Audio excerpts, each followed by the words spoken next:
to send to you. In the beginning, God created the heaven and the earth.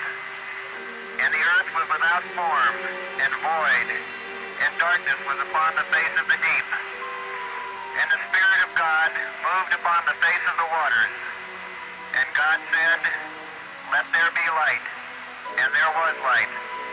And God saw the light, that it was good. And God divided the light from the darkness. And God called the light day, and the darkness he called night. And the evening and the morning were the first day. In the beginning, the void, the darkness, then light, then life. And from life came man, joining the caravan for the long, slow journey through a world of discovery, invention, exploration. His marks, his milestones, stretch out through the centuries. His footsteps echo down through the corridors of time. Time, July 1969 in Florida. The footsteps, the caravan quickened. The corridors shortened as man reached outside his world into another void.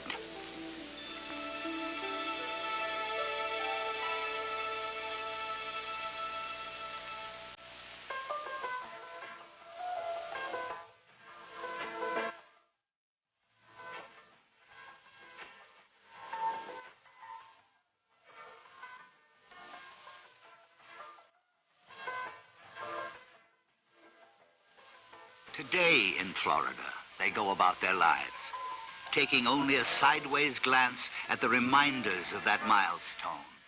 Reminders, images that vaguely jog our memory.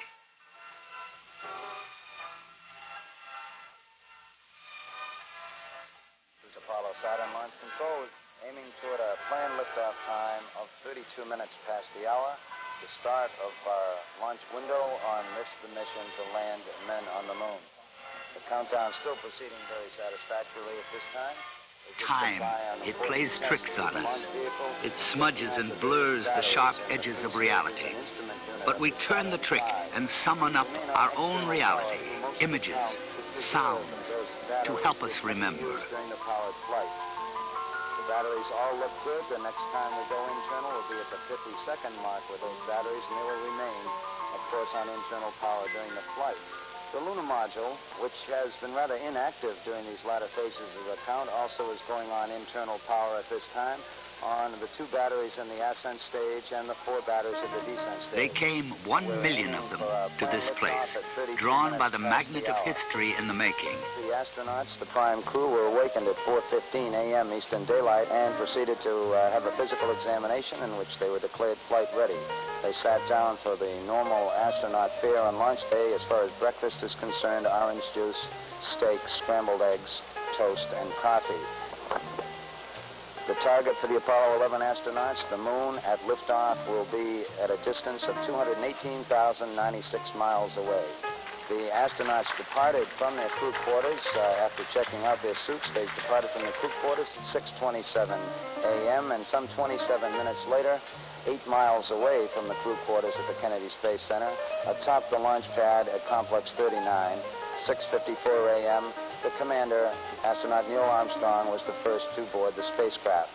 He was followed about 5 minutes later by Mike Collins, and finally Buzz Aldrin, the man who's sitting in the middle seat during liftoff, was the 3rd astronaut to come aboard. The weather is certainly go. It's a beautiful morning for a launch to the moon. We expect a temperature of about 85 degrees in the Kennedy Space Center area. We're still go on Apollo 11 at this time. T-minus 25 seconds.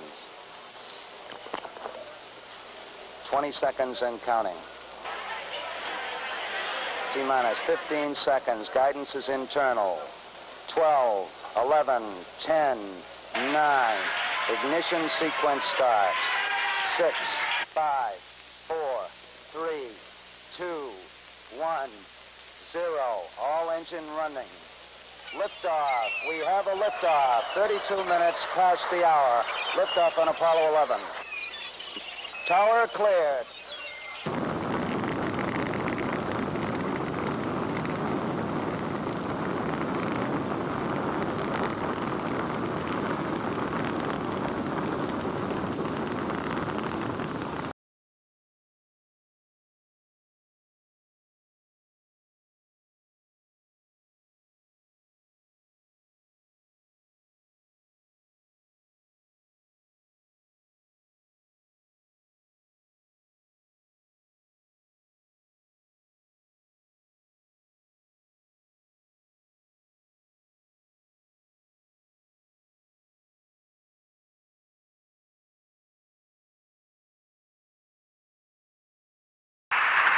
Buddy Base here.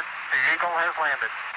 You got a bunch of guys about to turn blue. We're breathing again. Thanks a lot. Yeah, I'm going to step off the limb now. That's one small step for man. One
the payoff.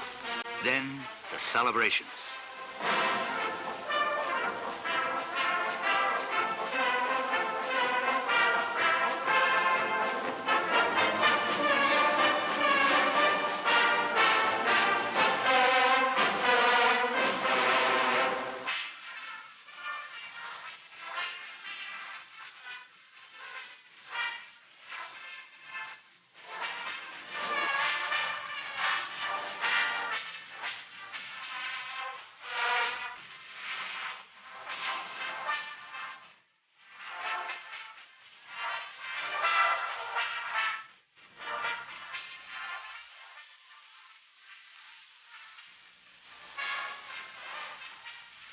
The images and the sounds fade in our memories, but some things we can't forget. Names: Apollo 11, Armstrong, Aldrin, and Collins.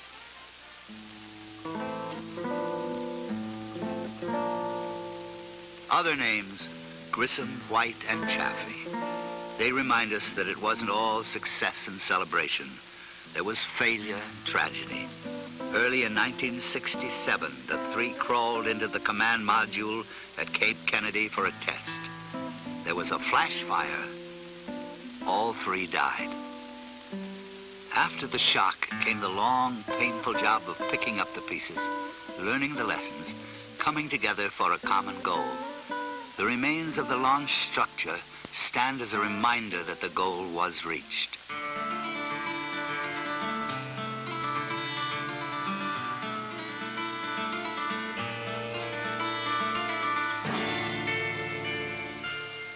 These strange shapes, what do they mean? These towers of steel, what are they? Monuments or leftovers from some earlier age of discovery?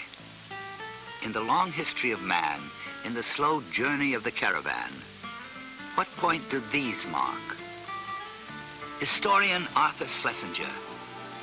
I have no doubt at all that if posterity remembers the 20th century for anything, historians 500 years from now looking at the 20th century, it will be because it will be the century when man first began to break his terrestrial bonds and began the exploration of space. So that's it?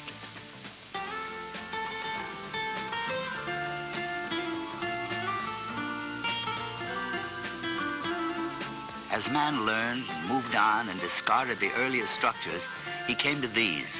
They're marked for further milestones, reserved for future missions, other reaches to other different voids.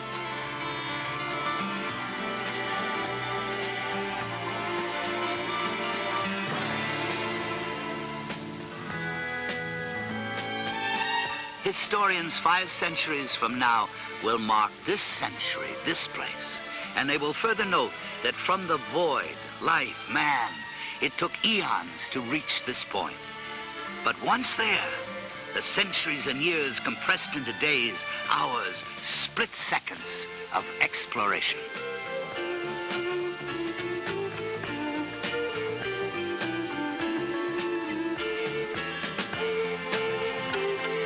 The wheel, the engine, the airplane, they came slowly at first, then with increasing velocity.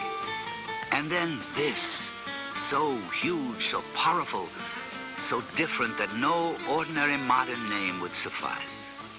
They reached backward through antiquity to Roman mythology, and they named it Saturn.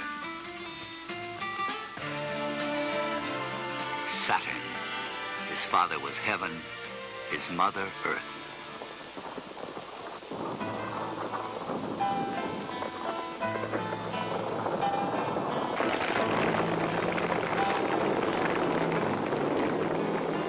Complex organization, the mammoth machines, the incredibly detailed technical knowledge, the dedication. It was all harnessed, sharpened to a fine edge, and focused. The program developed and matured. Apollo 17 was launched at night, and even the old hands, the hardened veterans of the space program, couldn't help but feel the awe, and wonder, and excitement. In the excitement of the split second of exploration, man doesn't stop to freeze the moment in history, to look at it and ask what it means. He simply lives it out. But in the Apollo program, on their way to the moon, they found a way to live out their strange moments in those strange spacecraft. It may be the peculiar nature of Americans to make history and to have fun in the making.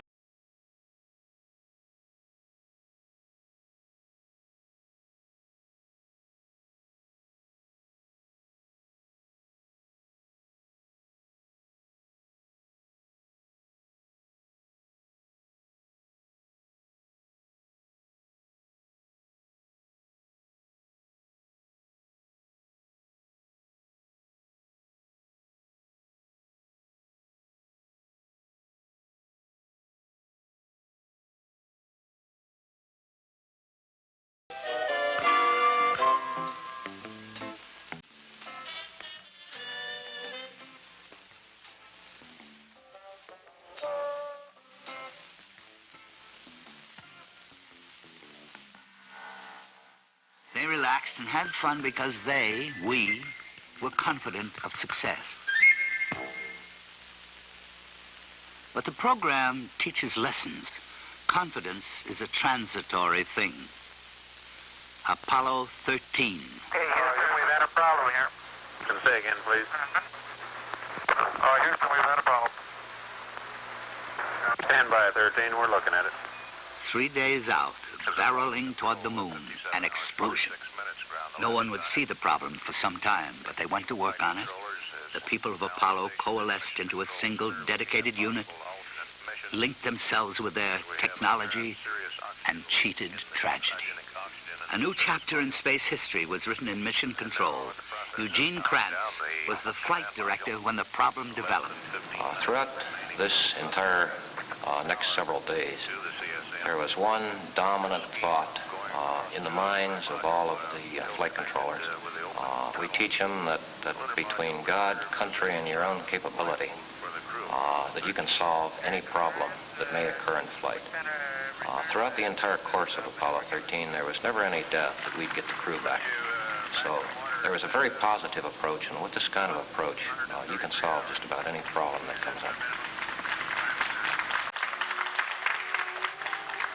Solve any problem, country, capability, old-fashioned words during a time when some said the old-fashioned virtues were forgotten. Well, they weren't forgotten. They were translated into action, into programs which took man soaring above the surface of the moon, away from Earth, but always looking back on it.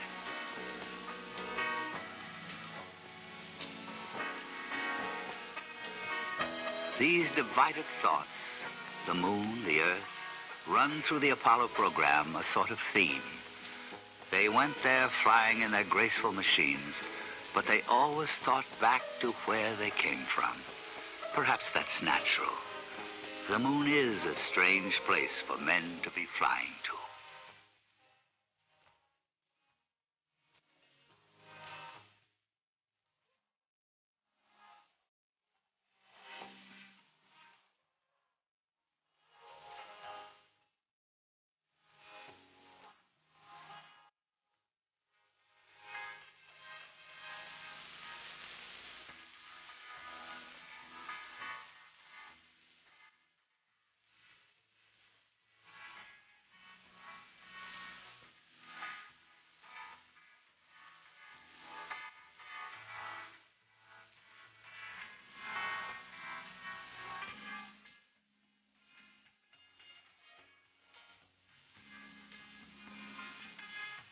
If it's strange for men, for mankind, it's stranger still for the individual man. Harrison Schmitt, Dr. Harrison Schmitt, a geologist, he touched the moon and remembers how it was when Apollo 17 was making its descent, the last flight to the moon, the last time that man walked on its surface. Schmitt remembers how it was. One's first feelings are a mixture, a very complex mixture of humility, excitement because of something you had planned to do was being accomplished, but of a great attention to detail, to the detail that you had thought about and learned about for so many years prior to the actual event.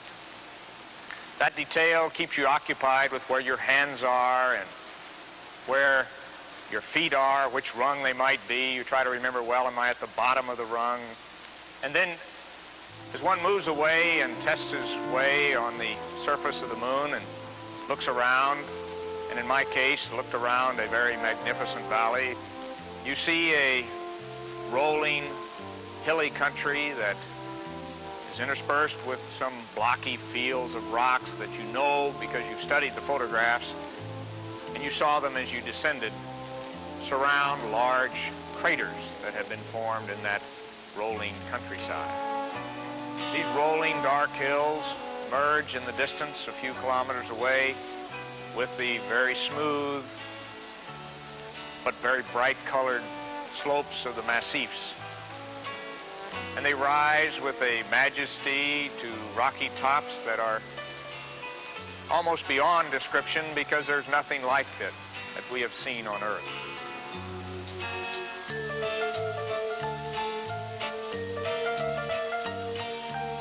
The Sea of Tranquility, Hadley Rill, Taurus Littoral. They were once strange names on the map of the moon, But the men of Apollo gave reality to the names by being there and showing us the places. They explored 60 miles of its surface, and their travels took them to craters, foothills, to explore, to observe, and to sample. The hard rock proof of Apollo, enshrined in the Smithsonian Institution in Washington, D.C., 478.8 grams of microbreccia, under glass for mere earthlings to see and whisper about. Other rocks from the moon, 840 pounds, are being studied and talked about by scientists in laboratories around the world. Not only rocks, tens of thousands of photographs of those strange, exotic features of the moon. And telemetry, data on tape, facts, figures. The studies will go on for years, and the answers will come slowly, answers to questions about the moon and the solar system. The science of Apollo is not merely concerned with samples from past milestones, yesterday's missions. In a special room in Houston, men sit at consoles and command instruments on the moon to send them today's data. And they receive it today within 8 seconds of the command. Science, that's the key, and technology, and something else. In the drama of the moment, few stop to think of the essential element, the one thing that made it happen. People came to this program, government people, university people, contractor people. They brought to Apollo skills and knowledge and determination. This source of human intellectual energy was marshaled, focused, challenged. What came out of the effort was not just a very successful program, but a rich national resource of vast proportions.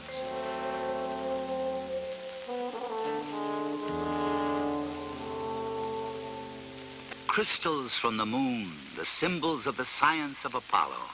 Behind it, causing it, was the spirit of Apollo. I was strolling on the moon one day in a merry, merry month of December. Now, May's the month. May, that's right. May is the year of the month. When, much to my surprise, a pair of bunny eyes. That's the truth. You do that in West Texas and you get a... We saw something of this spirit. We shared in the adventure, the excitement, the euphoria of being there. We shared it with the men who bounced across the surface of the moon. Look at the size of that biggie. It is a biggie, isn't it? And the surprise of discovery. We were there too, all of us, watching, vicarious explorers. On for the big boulder. Okay, we're headed that way. You get the tongs, John? Yep. I'll carry the rake. Look at the size of that rock. Can't believe it. I can't either. Okay, let's go on back. I am. And the meaning, the significance of an occasion. That too came to us, flashed into our living rooms on our 19-inch window on the universe. Countries throughout the world. We hope that this will be a symbol of what our feelings are, what the feelings of the Apollo program are, and a symbol of mankind that we can live in peace and harmony in the future.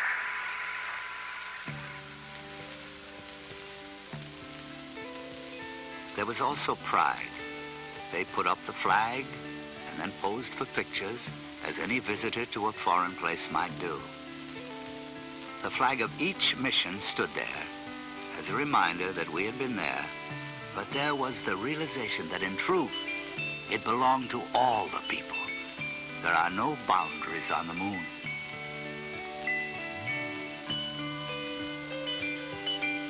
The focus was the moon. That's what it was all about. But by reaching up there, we, in a sense, came back here. As one stands and scans a 360-degree panorama of his own, one of the first objects in the dark lunar sky that you see is a bright and beautiful bluish globe that we call Earth. This globe represented to all of us, I think, not only home, but a very fragile place that we have come back and felt that needed not only protection but understanding.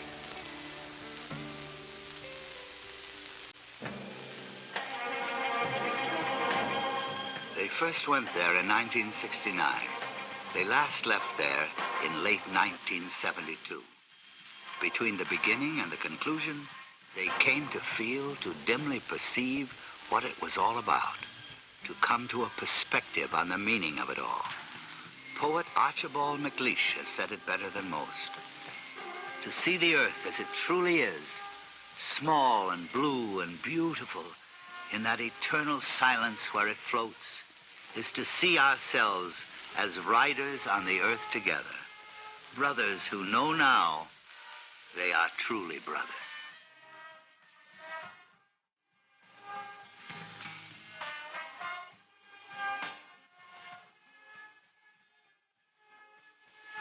The excitement of the mission, the tension and drama of the splashdown, they remain only in our memories. And in time, they'll be replaced in the future by other missions, other memories. The moments of Apollo may be over, but the understanding and the discovery, they go on. And the full meaning, the real meaning, may yet be in the future too. But for now, for the present, the images and the sounds provide meaning enough to each in his own way and to each in his own time.